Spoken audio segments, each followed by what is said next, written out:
Fala, galera!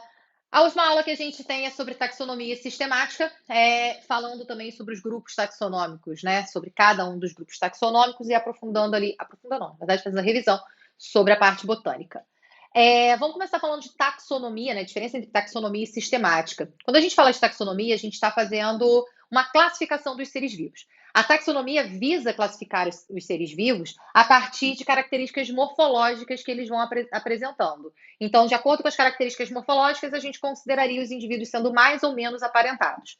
Já a sistemática, ela vai classificar também os seres vivos, mas baseado em conceitos evolutivos. Então, a partir do momento que começa a ser discutida evolução, estudos evolutivos começam a ser desenvolvidos, a gente vai observar, aí, nesse caso, que a sistemática começa a ser apresentada, usando como base para essa discussão os conceitos evolutivos e as características evolutivas que os indivíduos apresentam.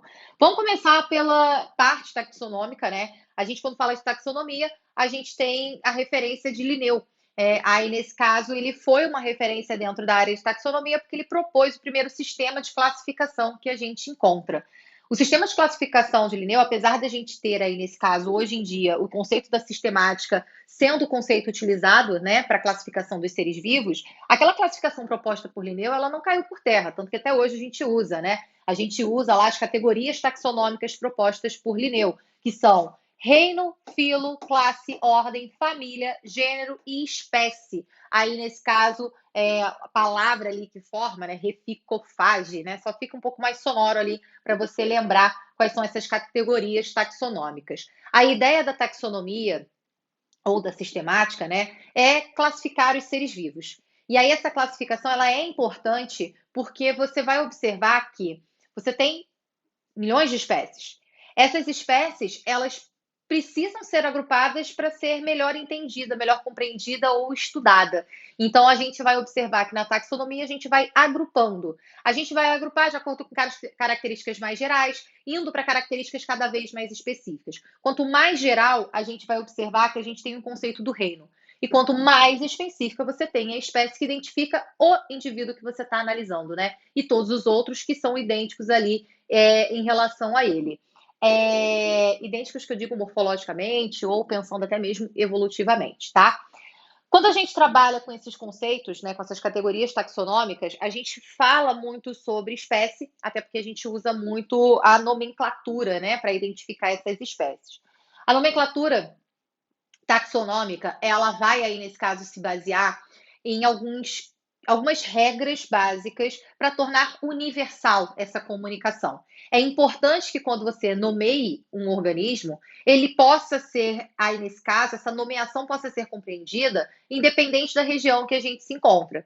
Usar nomes populares, aí nesse caso, ela funciona para fora do meio acadêmico, né? No ambiente, no dia a dia, né? Num ambiente que não é o meio científico, o termo popular funciona. O problema é que dentro do meio científico esse termo popular pode gerar muita confusão. O termo popular ele está ligado a uma questão muito regional. Então, por exemplo, se a gente pega aqui, a gente chama de aipim. A mesma coisa lá no norte do Brasil a gente chama aí de macaxeira, né? Então aqui a gente chama de mandioca ou aipim, lá a gente chama de no norte do Brasil, nordeste do Brasil a gente chama de macaxeira. Então você tem umas diferenças regionais que o nome pode variar para o mesmo organismo. Então, para evitar isso, a gente tem uma regra de nomenclatura. Basicamente, o nome das espécies ela vai ser escrita em latim, desculpa, ou num termo latinizado. A gente vai aí, nesse caso, deixar sempre em destaque, itálico ou sublinhado. Às vezes aparece também em negrito, que é possível para destacar esse termo dentro do texto. O nome de uma espécie é uma nomenclatura binomial, tá? Eu até esqueci de colocar aqui, ó, itálico, sublinhado, e vamos colocar aqui binomial, né? Porque a gente também tem essa característica dentro da nossa nomenclatura. Quando a gente fala em nomenclatura binomial, a gente tem dois termos para designar uma espécie. O primeiro termo é chamado de epíteto genérico, ou gênero, né? Faz referência ali ao gênero a qual essa espécie pertence. E o segundo termo é o epíteto específico. Os dois juntos formam o nome de uma espécie. Ah, Brenda, o primeiro é o gênero, o segundo é a espécie. Não, gente, espécie é nomenclatura binomial. O primeiro se refere ao gênero. Beleza, eu consigo identificar o gênero a partir do primeiro termo apresentado no nome dessa espécie. Os dois termos juntos, gênero mais epíteto específico, identificam para mim o nome da espécie. Tranquilo? A partir do momento que a gente começa a trabalhar com sistemática, a gente começa a trabalhar com características evolutivas. A gente vai aí, nesse caso, observar que os indivíduos eles podem ter maior ou menor grau de parentesco entre si.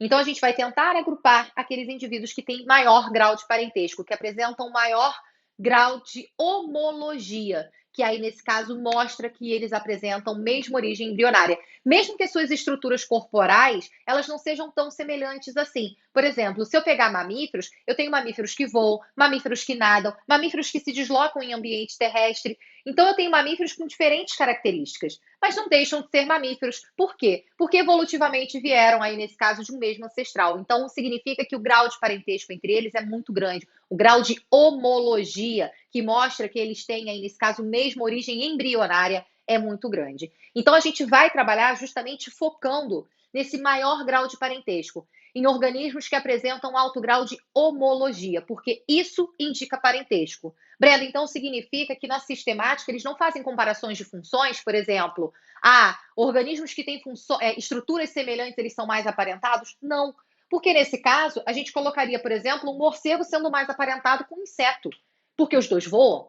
Então a estrutura corporal deles pode até apresentar algumas semelhanças com a presença de asa, mas as asas de um morcego e as asas de um inseto não possuem mesma origem embrionária, o que faz do morcego e do inseto organismos, aí nesse caso distintos, com grupos taxonômicos distintos, né? Esses grupos que a gente vai formando de seres vivos ali aparentados, a gente chama de táxons. Então, quando os táxons são mais aparentados, isso indica uma origem embrionária semelhante entre eles, mesma origem embrionária, ou seja, né, a gente tem nesse caso um alto grau de homologia. Quando a gente não tem essa relação, a gente tem um alto grau de analogia. Ah, Brenda, mas eu posso usar? Até pode. Mas o que a gente quer é formar grupos naturais, que são grupos que mostram aí, nesse caso, um ancestral comum, ou seja, um ponto de parentesco comum entre eles, que são os grupos que a gente classifica como sendo de monofiléticos. Aqui, por exemplo, se eu pegar A, B e C, eu tenho aqui um cladogramazinho, a gente vai ter um ancestral inicial comum a qualquer organismo, né? Todo mundo que vem nesse cladograma vem com esse mesmo ancestral. E aí ele tem uma bifurcação. Aqui é um nó, onde você tem um momento de separação, que é a cladogênese acontecendo. A gente separa em dois grandes ramos. Aqui existe um ancestral que vai originar esses outros grupos, A, B e C, e aqui existe um ancestral mais recente para originar os grupos D, E e F. Como D, E e F, se a gente for olhando na base desse ramo, eles apresentam um ancestral comum entre eles, eles formam um grupo monofilético, porque eles têm aí, nesse caso, uma ancestralidade comum, então existe uma relação de homologia muito grande entre eles. A mesma coisa A, B e C. Eu tenho uma relação de homologia grande entre eles, porque você tem uma base aqui onde você encontra um ancestral comum entre eles. É importante que vocês lembrem que o grupo monofilético ele não é estático, né? Então, se eu perguntasse, por exemplo, voltando ainda mais dentro desse cladograma, se eu perguntasse para esse ancestral aqui, quem é o grupo monofilético dele? O grupo monofilético tem que incluir todos os descendentes dele. Então, o grupo monofilético ele inclui, todos os descendentes de um mesmo ancestral. Aí, nesse caso, o ancestral mais recente é aquele grupo, né? Se eu estou falando de A, B e C, ele é um grupo monofilético porque ele tem um ancestral mais recente aqui. D, E e F, ele é um grupo monofilético porque ele tem um ancestral mais recente aqui. Se eu considerasse esse ancestral aqui do início de tudo, o grupo monofilético dele seriam todos esses descendentes formados a partir dele, mostrando que existe uma relação entre eles. Por exemplo, reino animal. Eu sei que eu tenho uma diversidade muito grande de organismos dentro do reino animal, mas todos têm a mesma característica, desenvolvimento embrionário. Então, o fato de ter desenvolvimento embrionário era uma característica presente, provavelmente, no ancestral comum a todos os organismos do reino animal. Aí, obviamente, né, processos evolutivos vão acontecendo, separando os grupos taxonômicos em diferentes ramos, ok? A gente vai aí, nesse caso, observar que a gente tem duas outras classificações, os grupos parafiléticos e os grupos polifiléticos, que não são grupos naturais. Os grupos naturais são os grupos monofiléticos, que são grupos que aí, nesse caso, mostram todos os descendentes relativos àquele mesmo ancestral. Quando você pega um grupo que é parafilético, eu estou formando um grupo que inclui parte dos descendentes de um mesmo ancestral. Por exemplo, eu vou considerar esse ancestral aqui, tá? Para esse ancestral, quem seria o grupo monofilético dele? D, E e F. Isso seria o grupo monofilético. Mas e se, ao invés disso, então vamos lá, se eu pensasse no grupo monofilético, vou colocar aqui em verde, tá? Um exemplo de grupo monofilético, D, E, F. Ou ABC, um segundo exemplo de grupo monofilético. Mas e se eu quisesse, aí nesse caso, estudar somente D e E? Eu peguei todos os descendentes desse mesmo ancestral? Não. Eu estou estudando parte dos descendentes desse mesmo ancestral. Então, aí, nesse caso, eu tenho um grupo parafilético. Quando eu tenho, aí, nesse caso, um grupo formado por parte dos descendentes de um mesmo ancestral, você vê que aqui, ó, o F está no ramo final. E aí, para ser um grupo monofilético, ele deveria ser incluído. Como não inclui o F, a gente tem aí, nesse caso, D e E somente dentro desse grupo. Ele é um grupo parafilético. Brenda, e o que é um grupo polifilético? Poli vem de vários, certo? Então, aí, nesse caso, eu tenho um grupo formado por indivíduos com diferentes ancestrais. Vamos supor aqui, ó, eu quero formar um grupo C e D. Eu quero formar um grupo de morcegos e insetos. Ah, Brenda, por que você quer formar um grupo de morcegos e insetos? Porque voam. Eu quero formar um grupo de animais que voam, morcegos, insetos e aves. E aí, tem grau de parentesco entre eles? Não, a ancestralidade deles, os ancestrais mais recentes, eles são diferentes. Então, a gente tem baixo grau de homologia entre eles. Quando você compara as estruturas embrionárias, né, que você tem ali, as estruturas ósseas que você tem ali numa ave, no inseto, até existe um grau de homologia. Mas quando você compara isso com inseto, gente, não tem nada a ver, até porque é um invertebrado, né? Então, apesar de apresentar uma estrutura que apresenta função semelhante que é a asa, as origens embrionárias elas são diferentes. Então, a gente diz que ali existe um alto grau de analogia. Ah, Brenda, por que se faz isso? As analogias aí, nesse caso, elas mostram essas comparações entre indivíduos e faz a gente entender o porquê que indivíduos não aparentados podem apresentar estruturas semelhantes. É a ideia da convergência evolutiva ou convergência adaptativa. Já indivíduos superaparentados podem apresentar características morfológicas muito distintas. É a ideia da irradiação adaptativa. Então, aqui a gente deixa de olhar as características morfológicas e passa a pensar nas características evolutivas. Passa a pensar em homologias para a classificação desses seres vivos para a formação de grupos naturais. O que a gente quer é procurar, nesse caso, os grupos monofiléticos.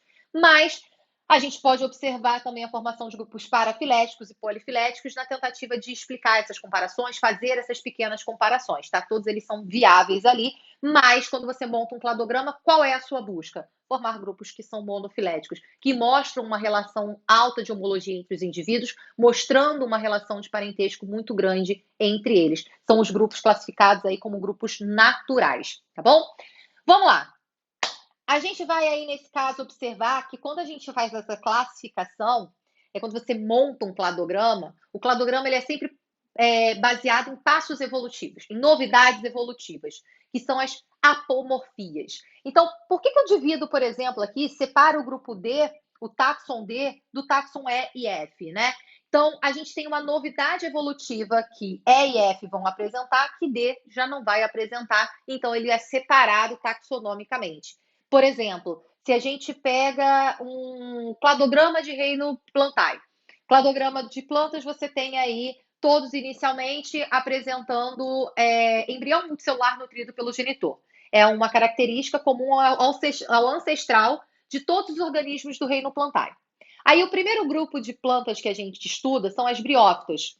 As briófitas, elas são aí nesse caso organismos avasculares. E todos os outros organismos vegetais são vasculares, ou seja, apresentam vasos condutores.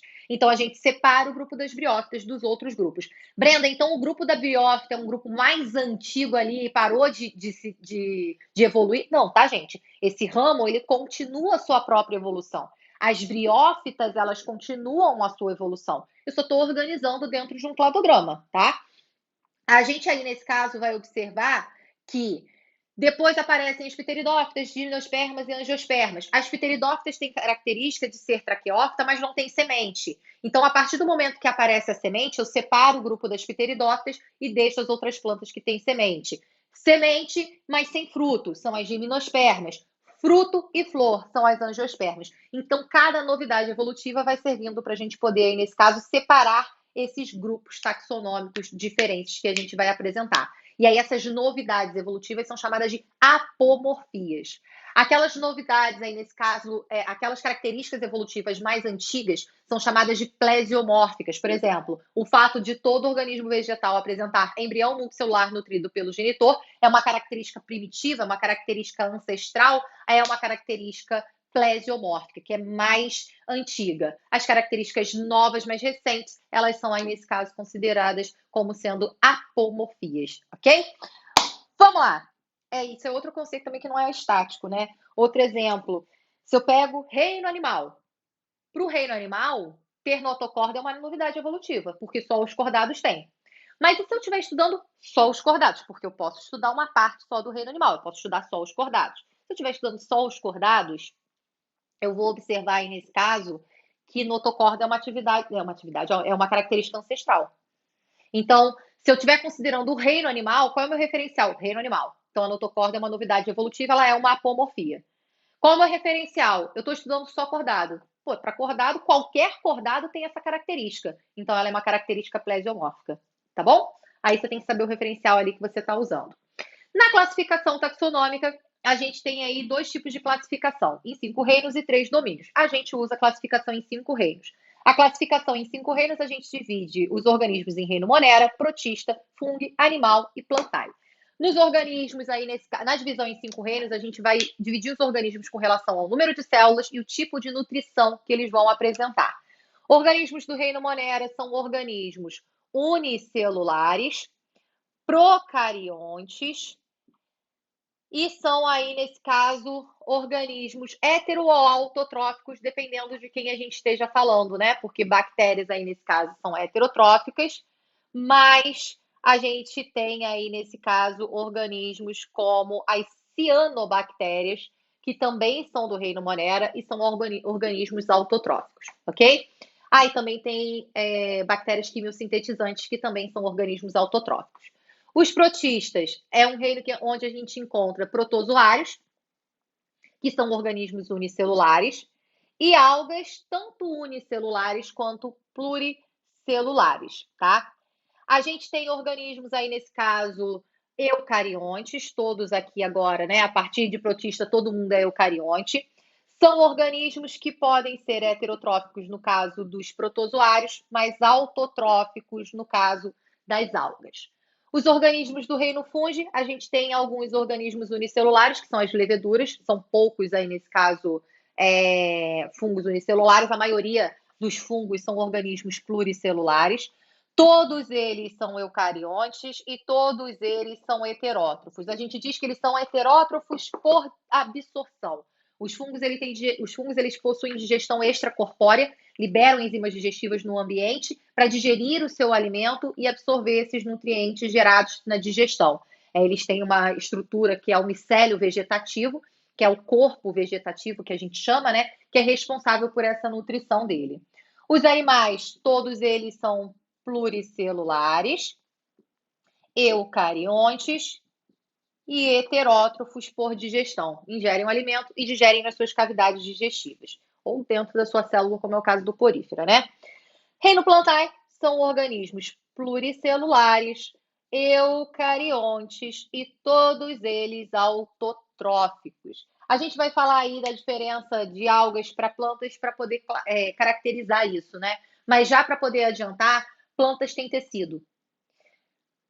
Mesmo sendo pluricelular, as algas, né, aquele grupo de algas sendo pluricelular, não forma tecido, tá? Forma uma estrutura chamada de talo. Por isso que as algas pluricelulares podem ser conhecidas, classificadas aí como talófitas, tá? Nos 3 domínios, aí nesse caso, a comparação é molecular. Aí a gente tem 3 domínios que são arqueia, bactéria e eucária, aquelas bactérias primitivas quimiosintetizantes fazem parte do grupo do domínio arqueia. As bactérias mais atuais, elas são aí, nesse caso, do domínio bactéria, e o domínio eucária inclui todos os organismos que são eucariontes. Dentro dos 3 domínios, a gente tem uma divisão em 6 reinos, né? Ao invés de ser um reino como Monera, tem um reino Eucária, reino Bactéria, reino Protista, reino Fungi, reino Plantae e reino Animal. Então, aqui na divisão de 3 domínios, ainda tem a divisão em reinos dentro desses domínios. O domínio seria uma divisão acima dos reinos, né? Então, ali é uma divisão mais recente, onde você divide em 3 domínios, que seria aí, nesse caso, domínios, reino, filo, classe, ordem, família, gênero, espécie, né? E aí os reinos seriam Arqueia, Bactéria, Monera não, desculpa, Arqueia, Bactéria, não existiria mais o Monera, né? O Monera seria subdividido em Arqueia e Bactéria, e os outros reinos se repetem, fungo, protista, animal e vegetal. Então, ao todo seriam fungo, protista, animal e vegetal, Arqueia e Monera, seriam 6 reinos dentro dessa subdivisão de 3 domínios. A gente continua utilizando a divisão em 5 reinos, então é com isso aqui que a gente vai trabalhar, ok? Vamos começar falando de vírus, que não tem nenhum reino, né? Vírus aí, nesse caso, é um organismo acelular, ele é um parasita intracelular obrigatório, eu coloquei aqui só como parasita, mas é importante destacar que ele é intracelular e que ele é obrigatório. Aí, nesse caso, o parasitismo dele não é algo facultativo, é algo obrigatório. Ele vai ser um organismo que vai ter uma estrutura muito simples, né? Com relação à sua composição. A estrutura de um vírus é formado por um capsídeo, que é uma estrutura proteica, que no interior a gente encontra a presença de um material genético referente a esse vírus. Alguns vírus apresentam, além dessa estrutura proteica, né, ao seu redor, apresentam também um envelope lipídico ao seu redor. Então, por exemplo, a gente tem aqui a estrutura do capsídeo, isso aqui seria a ideia de um bacteriófago. No interior desse bacteriófago, a gente encontra ali o seu material genético. O material genético de vírus pode ser tanto DNA ou RNA, depende de qual vírus a gente esteja falando. Por exemplo, se a gente pega o vírus da hepatite B, ele é um vírus de DNA. Se a gente pega o vírus da gripe, ele é um vírus de RNA, ok? A gente ainda tem ali algumas classificações diferentes, mas a gente chega lá. Aqui eu coloquei um bacteriófago, como ele não tem a presença do envelope, eu deixei ele sem envelope. Mas outros vírus vão apresentar envelope. Por exemplo, o vírus HIV apresenta um envelope. Então, quando esse vírus é liberado pela célula hospedeira, a própria membrana dessa célula hospedeira acaba sendo utilizada para a formação desse envelope que o vírus apresenta. O envelope fica aqui ao redor do capsídeo. O vírus no seu interior tem uma série de enzimas que são necessárias para a sua multiplicação quando ele entra nessa célula hospedeira. Mas essas enzimas elas não conseguem atuar, porque uma enzima só atua se tiver energia para isso acontecer. Como o vírus ele não tem metabolismo próprio, ele vai aí, nesse caso, precisar de uma célula hospedeira para garantir que essas enzimas possam atuar para que ele possa, então, se multiplicar. Por isso que ele vai levar o seu material genético para dentro de uma célula hospedeira para conseguir se multiplicar. Os vírus eles podem realizar 2 tipos de ciclo, lítico ou lisogênico. Aqui a gente está falando de ciclos de reprodução para vírus que vão ser especificamente de DNA, né? Até porque a gente está considerando aí que o material genético entra nessa célula para poder se juntar ao material da célula hospedeira ou garantir que os vírus, já quando entrando esse material genético, comecem a ser produzidos. Vamos lá. No ciclo lítico, vamos pegar o bacteriófago como exemplo, tá? Bacteriófago ele é um vírus que parasita bactérias. No ciclo lítico, o bacteriófago ele vai, quando entrar na célula, o material genético dele fica no citosol dessa célula, no caso de uma célula de um organismo do reino Monera, é uma célula procarionte, então não existe núcleo, né? A gente vai observar aí nesse caso que o material genético do vírus fica em contato com o citosol dessa célula, e ali mesmo esse material genético já começa a ser traduzido, transcrito e traduzido para garantir a formação de proteínas virais, para poder garantir a formação de novas enzimas virais e novos capsídeos. E, além disso, o material genético viral vai sendo multiplicado ali no interior. Quando esses novos vírus já estão formados, né, porque todo esse material que está sendo produzido e multiplicado é justamente para compor os novos vírus, quando os novos vírus estão formados, essa célula hospedeira é destruída e os novos vírus liberados e vão estar no ambiente livres para poder infectar novas células hospedeiras. No ciclo lisogênico, o vírus penetra na célula hospedeira. Na verdade, aqui do bacteriófago não é nem o vírus que penetra, né? Ele injeta o material na célula hospedeira mesmo. Ele vai aí, nesse caso, levar esse material para dentro dessa célula hospedeira. O material genético se junta ao da célula hospedeira e passa a fazer parte do DNA da célula hospedeira. Como o DNA é universal, isso é possível, né? O vírus ele penetra na célula hospedeira, vai quebrar o DNA da célula hospedeira e juntar o DNA dele ao da célula hospedeira. Dessa forma, toda vez que a célula hospedeira se multiplicar, ela vai levar adiante o material genético do vírus. Então, isso é também uma forma de multiplicação, de reprodução que o vírus encontra. E o que é mais importante, no ciclo lisogênico, o vírus não está destruindo a célula, né, ele está ali silencioso, se reproduzindo com ela, né, a cada vez que ela se multiplica, mas a qualquer momento essa célula que está em ciclo lisogênico, né, esse vírus, desculpa, que está em ciclo lisogênico, pode partir para um ciclo lítico. Aquele material genético do vírus que estava junto ao da célula hospedeira, ele é separado, fica no citosol da célula hospedeira e passa a se comportar como um ciclo lítico, reproduzindo material genético viral, produzindo proteínas virais para garantir a formação de novos vírus, assim destruindo a célula hospedeira para liberar os novos micro-organismos.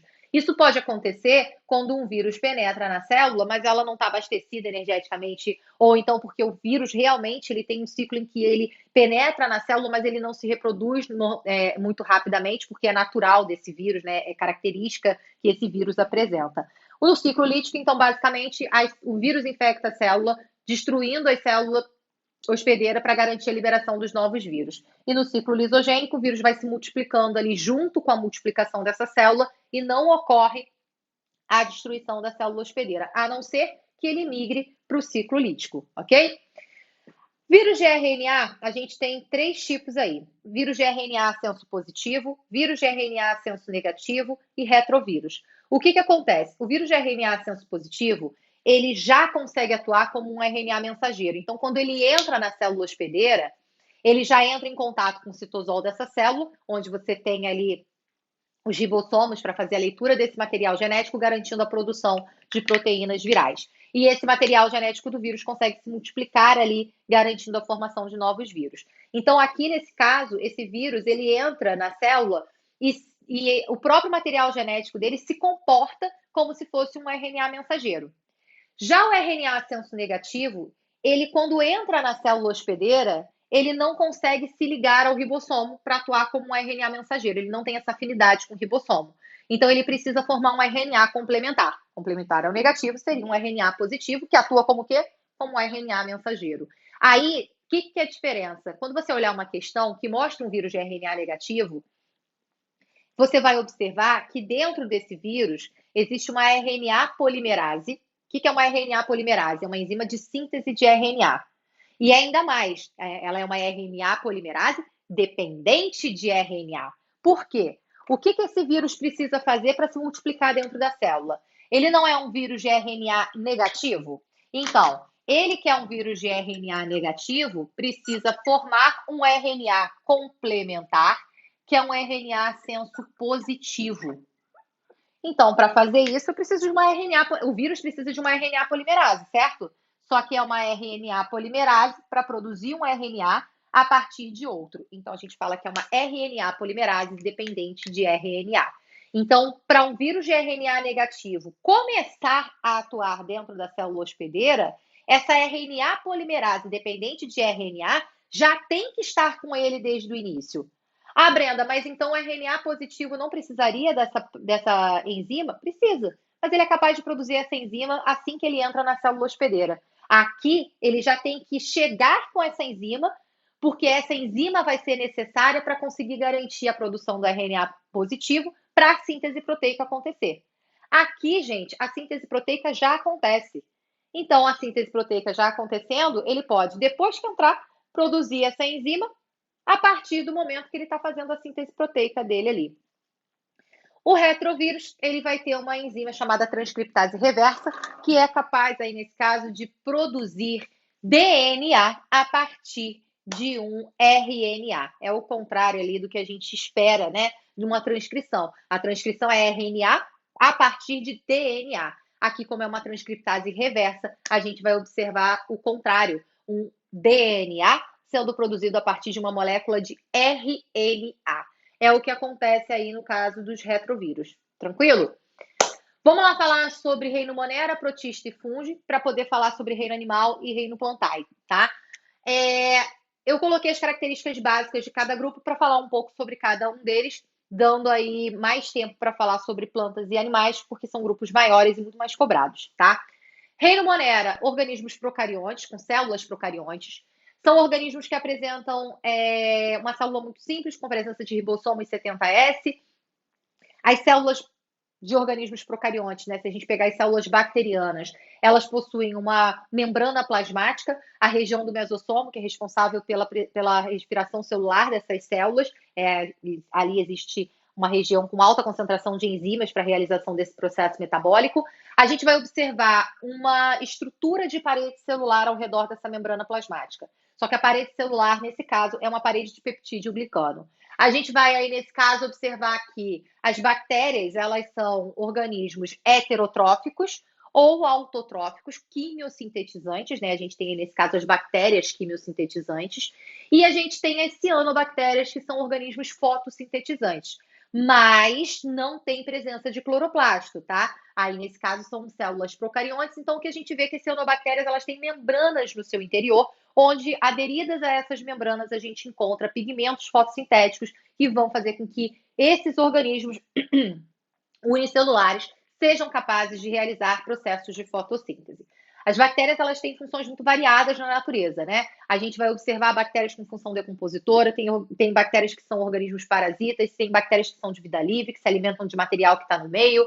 A gente vai observar, nesse caso, que para os seres humanos, as bactérias, elas têm uma função muito importante. A gente usa as bactérias na indústria para fabricação de alimentos, a gente usa bactérias na ciência, né, a biotecnologia, e nesse caso a gente tem a utilização de bactérias não só para a produção de alimentos, mas também para a produção de medicamentos, né? A utilização de bactérias para fazer técnicas de DNA recombinante é muito comum. Reino protista, aí nesse caso, durante muitos anos, o reino protista incluiu somente organismos unicelulares, como algas unicelulares e protozoários. Toda alga é um organismo autotrófico, seja ela uni ou pluricelular, tá? E os protozoários são organismos heterotróficos. Depois de uma revisão de nomenclatura taxonômica, a gente tem uma mudança nesse grupo, e o reino protista, que passa muitas vezes a ser chamado agora de protoctista, né? Ele recebe também as algas pluricelulares. O que acontece? As algas pluricelulares, durante muito tempo, fez parte do grupo das plantas, né? Do reino plantae. Mas ela não é um organismo que tem tecido, que é uma característica que o reino plantae apresenta. Então, as algas pluricelulares foram, aí nesse caso, colocadas junto com as algas celulares, foram colocadas junto com as algas unicelulares. Algas são organismos fotossintetizantes. As algas unicelulares a gente divide em grupos como euglenófitas, que são algas, aí nesse caso, que são mixotróficas. Elas são comuns em ambientes de água doce, por exemplo. As algas pirrófitas e as crisófitas. Nas pirrófitas, no grupo das pirrófitas, né, a gente encontra aquelas algas unicelulares que podem provocar maré vermelha, por exemplo, né? As algas diatomáceas ali, nesse caso, a gente vai encontrar no grupo das pirrófitas. Das crisófitas, aí nesse caso, a gente vai observar algas que têm uma carapaça muito rígida, né? Então, aí nesse caso, a gente encontra todas essas algas sendo algas unicelulares. O grupo das pluricelulares, a gente vai encontrar aí, nesse caso, as algas classificadas como clorofíceas, que são aquelas que têm como principal pigmento a clorofila, trazendo essa coloração verde para essas algas, por isso clorófitas, né? São chamadas assim também. As feófitas, que são as algas pardas ou marrons, e as rodófitas, que são as algas vermelhas, né? Que aí, nesse caso, são algas com a pigmentação que traz esse tom avermelhado. As algas pluricelulares, esse conjunto de células, não forma o tecido. Ela vai aí, nesse caso, o tecido ele é um conjunto de células com uma ou mais funções definidas. Aqui você tem um conjunto de células que formam uma estrutura chamada de talo. O talo tem uma característica muito interessante. O talo ele tem todas as suas células sendo fotossintetizantes e todo o talo é permeável. Então, ao longo de todo o talo, a gente tem a absorção de substâncias como água e sais minerais. Então, isso permite que as algas, mesmo não tendo tecido, mesmo não tendo a possibilidade de transportar substâncias a longas distâncias, porque se não tem tecido, não daria para fazer isso, né? Não tem tecido de transporte, não tem xilema, não tem floema, teoricamente não daria para fazer isso. Apesar disso tudo, elas têm a capacidade de ter um grande porte. A gente encontra algas aí, nesse caso, talófitas, de até 60 metros de comprimento, com talo de até 60 metros de comprimento. Brenda, como é que é possível isso? Diferente da planta que absorve nutrientes inorgânicos na raiz e produz aí, nesse caso, nutriente orgânico nas folhas, né, tendo que conduzir esses nutrientes ao longo de todo o organismo vegetal, as algas pluricelulares, todo o talo, desde o início do talo até a base dele, é capaz de fazer fotossíntese e todo ele também é capaz de absorver água e sais minerais. Então, mesmo sendo um organismo sem tecido, elas podem aí, nesse caso, apresentar essa capacidade de absorção de nutrientes, produção de material orgânico e garantir que elas sejam organismos que podem atingir aí, nesse caso, um comprimento de até 60 metros, por exemplo. Os protozoários são organismos heterotróficos, são organismos aí, nesse caso, todos eles unicelulares. A classificação dos protozoários é feita a partir da forma de locomoção que eles apresentam. Diferente das bactérias, né? Bactérias a gente classifica pelo formato que elas apresentam. Cocos, bacilos, estafilococos, vibrião, né? São aí, nesse caso, os formatos que essas células bacterianas vão apresentar. Aqui nos protozoários a gente classifica de acordo com a forma de locomoção. Se a locomoção for através de pseudópodos, né, a gente pode classificar esses protozoários como sendo sarcodíneos ou risópodos. É o caso das amebas. Se a locomoção for a partir de cílios, a gente chama de cilióforos. Aí, nesse caso, não precisa ser necessariamente por locomoção, porque alguns cilióforos eles são fixos, mas os cílios eles servem para movimentar a água e trazer aí, nesse caso, nutrientes para dentro dessas células desses protozoários. O cilióforo mais comum que a gente ouve mais falar é o paramécio, né, que é um protozoário de água doce de vida livre. Mastigóforo, a gente tem aí, nesse caso, os protozoários flagelados. O exemplo mais clássico é o Trypanosoma cruzi, que causa a doença de Chagas. E esporozoa é porque não tem forma de locomoção, é um esporo. A gente tem aí, nesse caso, o exemplo do Plasmodium, que é o causador da malária, né? A gente tem diferentes espécies de Plasmodium. Esse gênero é responsável por causar a malária quando infecta um ser humano.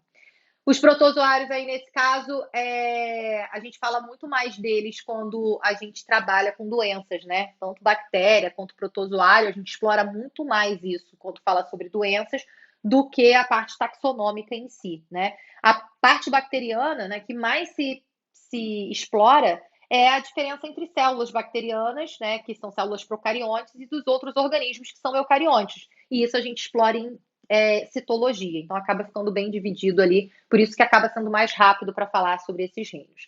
Reino fungi, características importantes, são heterótrofos por absorção, são organismos que apresentam característica unicelular, como as leveduras, ou podem ser pluricelulares, como a maioria dos fungos são. São organismos que, quando pluricelulares, eles formam, aí, nesse caso, um conjunto de hifas denominado micélio. Existe o micélio aí, nesse caso, a gente tem a formação de uma parte vegetativa, que é o corpo vegetativo, né? E o fungo ele pode ter também o seu corpo de frutificação. Algumas espécies de fungos formam corpo de frutificação. Quando a gente divide o corpo do fungo em corpo vegetativo e corpo de frutificação, o que significa isso? O corpo vegetativo é aquele responsável pela nutrição do fungo. É aquele que vai ser responsável por liberar enzimas digestivas para digerir o alimento e absorver os nutrientes gerados pela digestão. Já o corpo de frutificação é responsável pela reprodução que esses fungos vão apresentar. A reprodução dos fungos, a propagação dos fungos é feita por esporos. E eles têm um ciclo reprodutivo muito específico, né? As hifas, que são células filamentosas, elas apresentam núcleos, e esses núcleos, quando essas hifas se juntam, né, que seria a ideia hifa positiva e hifa negativa, não tem gameta masculino e gameta feminino, tem hifa positiva e hifa negativa. Quando essas hifas se juntam, a gente tem uma fusão de hifas, mas não necessariamente você já tem a fusão dos núcleos. Quando esse fungo for se reproduzir propagando por propagação de esporos, é que esses núcleos se unem, formando aí, nesse caso, uma hifa que vai ser uma hifa não, desculpa, uma estrutura que vai ser diploide, que vai ser um zigoto, que vai sofrer meiose para garantir a formação aí nesse caso de células haploides, que são os esporos, que vão cair num ambiente adequado, germinando, formando novas hifas e que vão se juntar, formando novos micélios.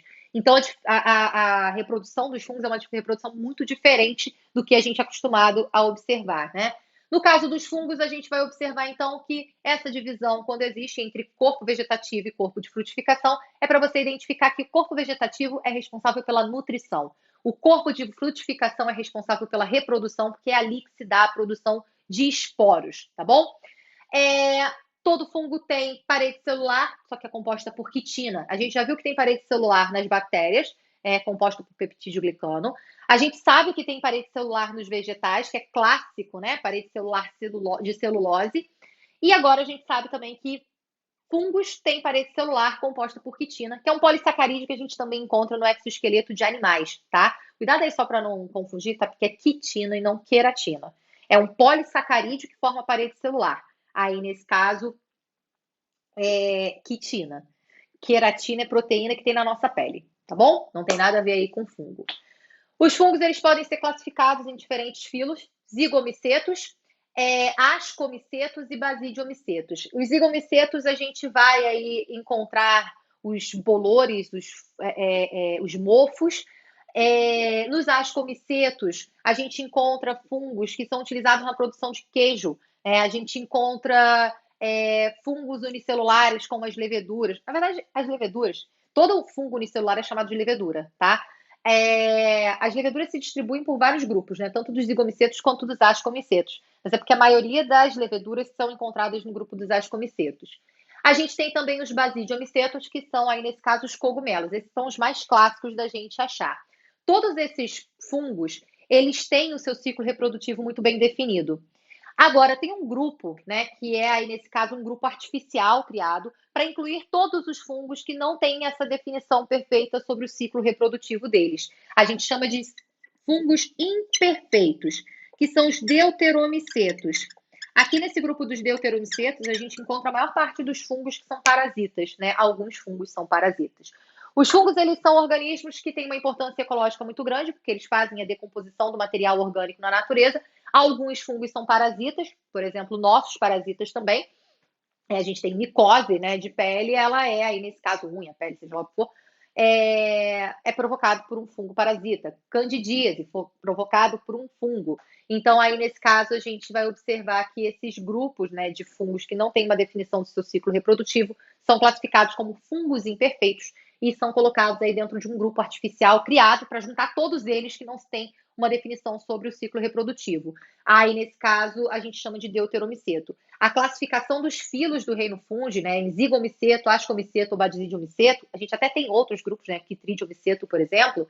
A definição desses filos, a separação desses filos, se dá a partir da relação do processo reprodutivo que cada um apresenta. Então, quando os organismos apresentam a semelhança nesse processo reprodutivo, aí, nesse caso, a gente classifica dentro de um determinado grupo.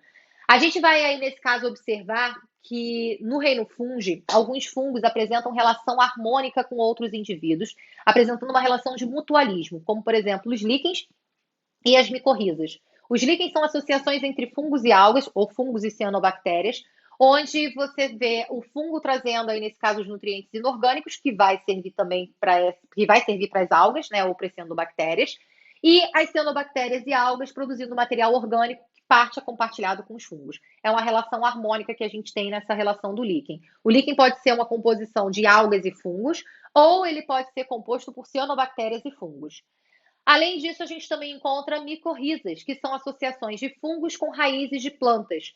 As raízes das plantas, elas têm a função de absorção de água e sais minerais. Os fungos associados a essas raízes aumentam a superfície de contato, aumentando a captação desses nutrientes inorgânicos para essa raiz da planta. Esses nutrientes inorgânicos aí, nesse caso, são compartilhados com a planta, né, do fungo para a planta, e a planta, em contrapartida, vai aí, nesse caso, passar para esse fungo parte do material orgânico que ela consegue produzir. As micorrizas, elas são associações também mutualísticas, né, harmônicas, benéficas para ambos os indivíduos, e a gente vai observar que os fungos participam desse tipo de relação. Basicamente, essas são as características dos 3 primeiros reinos. A gente vai falar depois sobre reino, animal e reino plantae, e falar um pouco sobre botânica, falando sobre fisiologia e histologia vegetal, tá bom? Vou sair para vocês tirarem um print aí de todas essas informações que eu fui falando para vocês, resumidamente, tá bom? Até daqui a pouco.